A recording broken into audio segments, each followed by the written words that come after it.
ਸਤਿ ਸ਼੍ਰੀ ਅਕਾਲ ਦੋਸਤੋ, ਸਵਾਗਤ ਇੱਕ ਵਾਰ ਫਿਰ ਤੋਂ ਤੁਹਾਡਾ ਚੈਨਲ ਦੇ ਉੱਪਰ। ਜਿੱਦਾਂ ਕਿ ਤੁਹਾਨੂੰ ਪਤਾ ਹੀ ਹੈ ਕਿ ਆਪਾਂ ETT ਸੈਕੰਡ ਪੇਪਰ ਦੇ ਲਈ ਕੈਮਿਸਟਰੀ ਭਾਗ ਸ਼ੁਰੂ ਕੀਤਾ ਹੈ ਸਾਇੰਸ ਦਾ, ਜਿਸ ਦੇ ਵਿੱਚੋਂ ਸਾਡਾ ਚੈਪਟਰ ਚੱਲ ਰਿਹਾ ਪਰਮਾਣੂ ਅਤੇ ਅਣੂ, ਜਿਸ ਦਾ ਅੱਜ ਅਸੀਂ ਭਾਗ ਚੌਥਾ ਕਰ ਰਹੇ ਹਾਂ। ਸ਼ੁਰੂ ਕਰਦੇ ਹਾਂ ਜੀ ਪਹਿਲਾ ਕੁਐਸਚਨ। ਅਸੀਂ ਹੁਣ ਕੁਐਸਚਨਸ ਦੇ ਥਰੂ ਸਾਡੇ ਲੈਸਨ ਨੂੰ ਕੰਪਲੀਟ ਕਰਨ ਲੱਗ ਚੁੱਕੇ ਹਾਂ।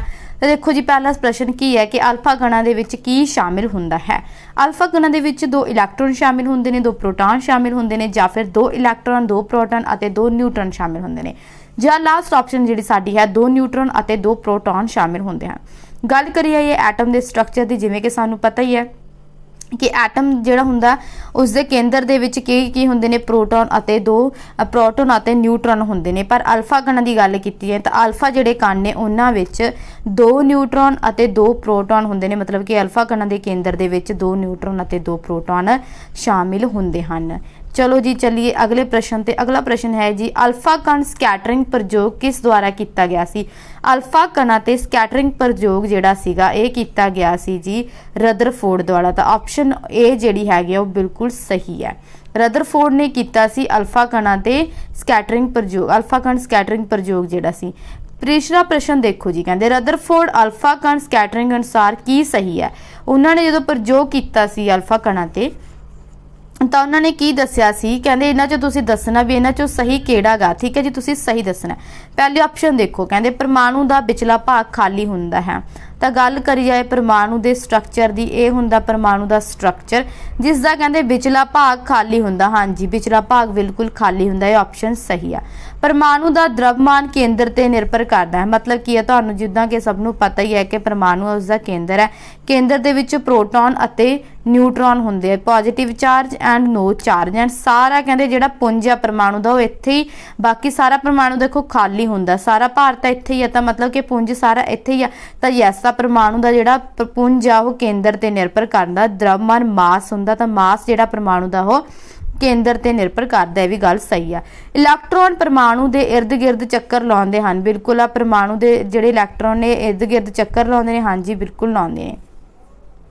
ਲਾਸਟ ਆਪਸ਼ਨ ਆ ਇਹ ਸਾਰੇ। ਤਾਂ ਦੇਖੋ ਤਿੰਨੋਂ ਆਪਸ਼ਨ ਸਹੀ ਹੋ ਗਈਆਂ ਨੇ, ਤਾਂ ਆਪਸ਼ਨ ਡੀ ਕੀ ਹੋਗੀ, ਬਿਲਕੁਲ ਸਹੀ ਹੋਗੀ। ਚਲੋ ਜੀ ਅਗਲਾ ਪ੍ਰਸ਼ਨ ਦੇਖੋ। ਪ੍ਰਸ਼ਨ ਨੰਬਰ 4, ਪਰਮਾਣੂ ਦੇ ਕੇਂਦਰ ਦੀ ਖੋਜ ਕਿਸਨੇ ਕੀਤੀ ਸੀ। ਗੱਲ ਕੀ ਆ ਰਹੀ ਹੈ ਕਿ ਪਰਮਾਣੂ ਦਾ ਜਿਹੜਾ ਕੇਂਦਰ ਹੈ ਇਸ ਦੀ ਖੋਜ ਕਿਸਨੇ ਕੀਤੀ ਸੀ। ਦੇਖੋ ਅਲਫਾ ਕਣਾਂ ਰਾਹੀਂ ਸਾਨੂੰ ਕਿਸਨੇ ਦੱਸਿਆ ਸੀ ਕਿ ਦ੍ਰਵਮਾਨ ਕੇਂਦਰ ਤੇ ਹੈ ਨਾ, ਦ੍ਰਵਮਾਨ ਕੇਂਦਰ ਤੇ ਨਿਰਭਰ ਕਰਦਾ ਰਦਰਫੋਰਡ ਨੇ। ਤਾਂ ਆਪਸ਼ਨ ਕੀ ਆਊਗੀ ਫਿਰ, ਇੱਥੇ ਵੀ ਸਾਨੂੰ ਪਰਮਾਣੂ ਦੇ ਕੇਂਦਰ ਦੀ ਖੋਜ ਦੀ ਗੱਲ ਕੀਤੀ ਜਾ ਰਹੀ ਹੈ, ਤਾਂ ਕਿਸਨੇ ਕੀਤੀ ਹੈ ਜੀ, ਰਦਰਫੋਰਡ ਨੇ ਕੀਤੀ ਆ। ਨੈਕਸਟ ਕੁਐਸਚਨ ਦੇਖੋ ਕੀ ਹੈ, ਨੀਲ ਬੋਹਰ ਅਨੁਸਾਰ ਕੀ ਗਲਤ ਹੈ। ਹੁਣ ਤੁਸੀਂ ਇਸ ਦੇ ਵਿੱਚੋਂ ਗਲਤ ਚੁਣਨਾ ਹੈ। ਇਲੈਕਟ੍ਰੋਨ ਨਿਸ਼ਚਿਤ ਆਰਬਿਟ ਵਿੱਚ ਹੀ ਘੁੰਮਦੇ ਨੇ, ਮਤਲਬ ਕਿ ਜਿਹੜੇ ਨੀਲ ਬੋਹਰ ਸੀ, ਹੁਣ ਸਾਨੂੰ ਪਤਾ ਲੱਗ ਚੁੱਕਿਆ ਕਿ ਜਿਹੜੇ ਸਾਡਾ ਦੇਖੋ ਪਹਿਲਾ ਮਾਡਲ ਸੀਗਾ ਜਿਹਨੂੰ ਅਸੀਂ ਪਲਮ ਪੁਡਿੰਗ ਮਾਡਲ ਕਹਿੰਦੇ ਸੀ, ਉਹ ਥਾਮਸਨ ਨੇ ਦਿੱਤਾ ਸੀ ਜਦੋਂ ਤਰਬੂਜ ਵਾਲੀ ਗੱਲ ਕੀਤੀ ਸੀ।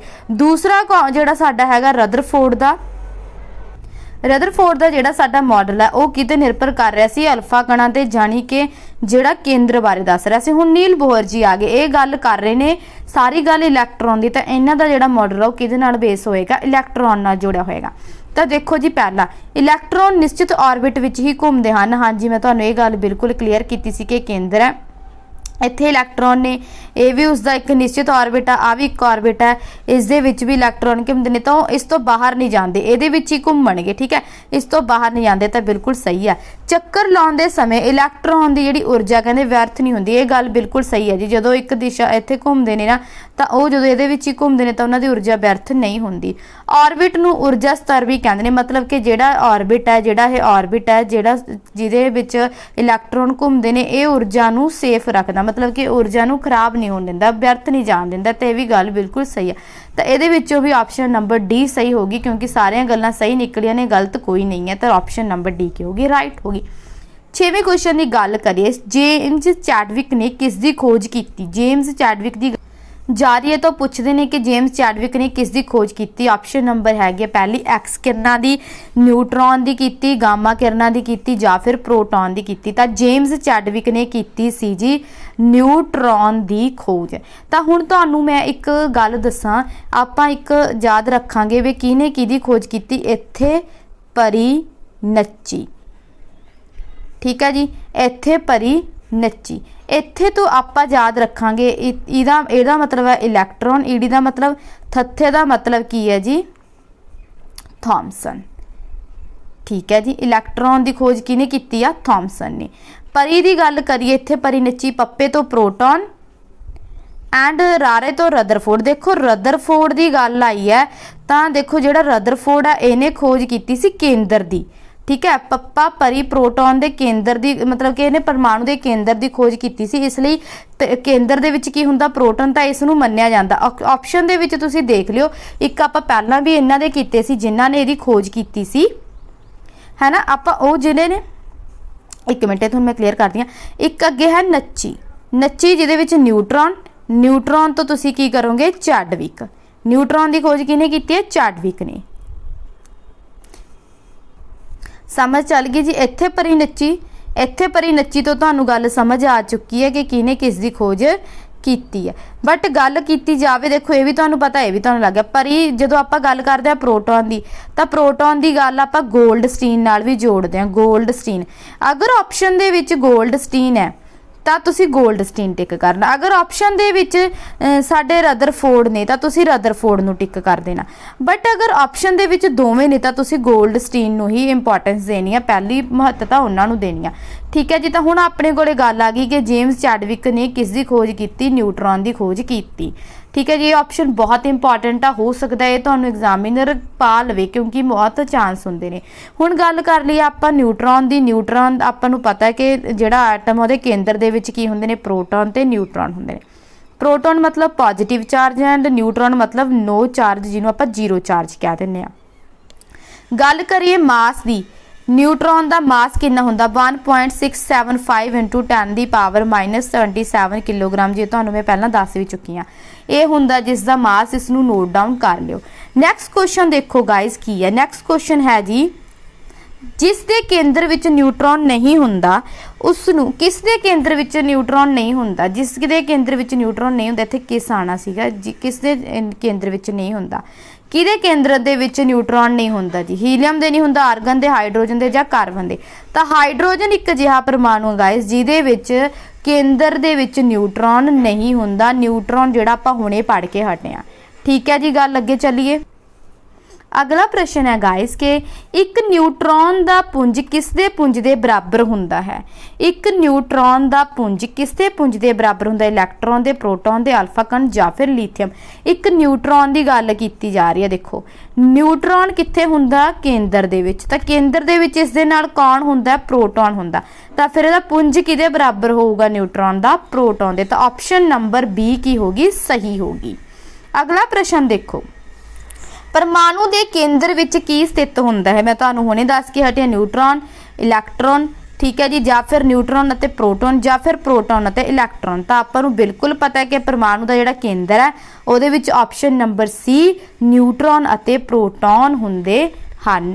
अगले क्वेश्चन की गल करिए, प्रोटॉन अते न्यूट्रॉन के पुंज का जोड़ की अखवाउंदा है? मतलब की कह रहे ने कि मास ऑफ प्रोटॉन, ठीक है जी, मास ऑफ प्रोटॉन नूं आपां लिखदे हां MP plus mass of neutron. Proton अते न्यूट्रॉन का जिहड़ा मास आ उन्हां दा जोड़ की अखवाउंदा? उसनूं आपां कहने आ परमाणु पुंज। उसनूं आपां की कहने आ? Atomic mass. इंग्लिश दे विच असीं उसनूं कहने आ एटॉमिक मास, परमाणु पुंज। ठीक है जी, प्रोटॉन का मास अते न्यूट्रॉन का मास जुड़ के की बन जाता है? परमाणु पुंज बन जाता है, एटॉमिक मास बन जाता है। क्लीयर है जी गल। 11वें क्वेश्चन की गल करिए तो क्वेश्चन है देखो, केंद्र विच मौजूद प्रोटॉन अते न्यूट्रॉन दी संख्या दे जोड़ नूं की कहंदे हन? मतलब पहला क्वेश्चन की पूछा गया सी कि केंद्र दे विच जिहड़ा मौजूद है प्रोटॉन उहदा मास, ते उस तो बाद की पूछा गया सी? मास ऑफ न्यूट्रॉन पूछा गया सी। उन्हां दे जोड़ नूं आपां की कहंदे सीगे? की कह रहे सी? एटॉमिक मास कह रहे सी। पर हुण की पूछा जा रहा? प्रोटॉन अते न्यूट्रॉन की संख्या, मतलब कि कितनी संख्या, मतलब कि न्यूट्रॉन प्लस प्रोटॉन किन्ने ने जी? इनू आपां कहने आ मास नंबर, यानी कि द्रव्यमान संख्या। मास नंबर कित्थों पता लगेगा सानू? Number of neutron and number of proton तो। गल करिए मास नंबर दी, ਮਾਸ ਨੰਬਰ ਜਾਂ द्रव्यमान ਸੰਖਿਆ ਦੀ ਆਪਸ਼ਨ ਨੰਬਰ B ਸਹੀ ਹੈ। ਇਸ ਨੂੰ ਅਸੀਂ A ਨਾਲ ਵੀ ਡਿਨੋਟ ਕਰ ਸਕਦੇ ਹਾਂ। ਐਗਜ਼ਾਮੀਨਰ ਤੁਹਾਨੂੰ A ਵੀ ਲਿਖ ਕੇ ਦੇ ਸਕਦਾ। ਐਂਡ ਨਿਊਟਰੋਨ ਨੂੰ N ਹੀ ਲਿਖਿਆ ਜਾਂਦਾ, ਪ੍ਰੋਟੋਨ ਨੂੰ ਸਮ ਟਾਈਮ Z ਵੀ ਲਿਖ ਦਿੰਦੇ ਨੇ। ਕਲੀਅਰ ਹੋ ਗਈ ਜੀ ਗੱਲ। ਤਾਂ ਦੇਖੋ ਜਦੋਂ ਗੱਲ ਕਰਨੀ ਹੈ ਇਹਨਾਂ ਦੀ ਸੰਖਿਆ ਦੀ ਤਾਂ ਇਸ ਨੂੰ द्रव्यमान ਸੰਖਿਆ ਕਹਿੰਦੇ ਨੇ। ਜਦੋਂ ਗੱਲ ਹੋਵੇਗੀ ਮਾਸ ਦੀ ਇਸ ਨੂੰ ਪਰਮਾਣੂ ਪੁੰਜ ਜਾਂ ਕੀ ਕਹਿੰਦੇ ਨੇ द्रव्यमान ਪੁੰਜ ਜਾਂ ਫਿਰ ਇਸ ਨੂੰ ਐਟੋਮਿਕ ਮਾਸ ਵੀ ਕਹਿ ਦਿੰਦੇ ਹਨ। ਇਸ ਦੇ ਨਾਲ ਹੀ ਅੱਜ ਦਾ ਸਾਡਾ ਜਿਹੜਾ ਟੌਪਿਕ ਆ ਖਤਮ ਹੁੰਦਾ ਹੋਇਆ ਗਾਇਜ਼। ਮਿਲਾਂਗੇ ਅਗਲੀ ਵੀਡੀਓ ਦੇ ਵਿੱਚ ਹੋਰ ਕੁਐਸਚਨਸ ਦੇ ਨਾਲ। ਆਈ ਹੋਪ ਤੁਹਾਨੂੰ ਵੀਡੀਓ ਚੰਗੀ ਲੱਗੀ ਹੋਵੇ। Thank you so much for watching.